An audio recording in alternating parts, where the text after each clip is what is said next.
Concept BST, it has two parts in it. On one hand, the subtle stuff.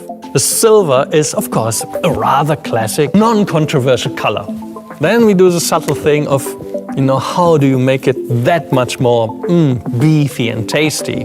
And okay, the Roadster per se has, of course, already quite a stance. But here we did that extra, more stance each side and really taking the flares at front and rear that much out. Of course, this makes the car that much more confident and enhances the original design features. Then there are the elements which are actually the extrovert stuff where you, really turn up that volume beyond 10, you go on 11. On top of the silver, of course, there's suddenly, boom, there's not just silver, there's this break and color split. It's a rather, brutal cut and putting that new other color in there. And then having the graphics play with it and really interacting and maybe even against the shapes of the car, putting some contrast in it. It's like composing a piece of music. Yeah, there's this normal rhythm, but then sometimes if you do something just off rhythm, just slightly off, you actually create that tension and that great groove in it.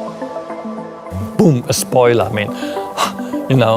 Yes, it's part of the spoiler gang. And to start with, of course, spoilers are there because they have a great function. They create the downforce that you need if you have that much extra power. Then, I call it now the designer brand Polestar. Everything's so beautiful and fine. And then you put a spoiler on it, it could really brings this uproar. How can you?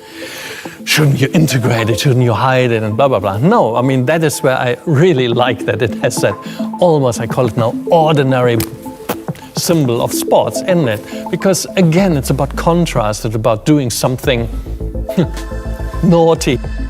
Us going now to Goodwood Festival of Speed and having a Concept BST there and using actually one of our most sporty and sports cars, the Roadster, to exhibit and to communicate about this BST idea is what, of course, that concept is all about.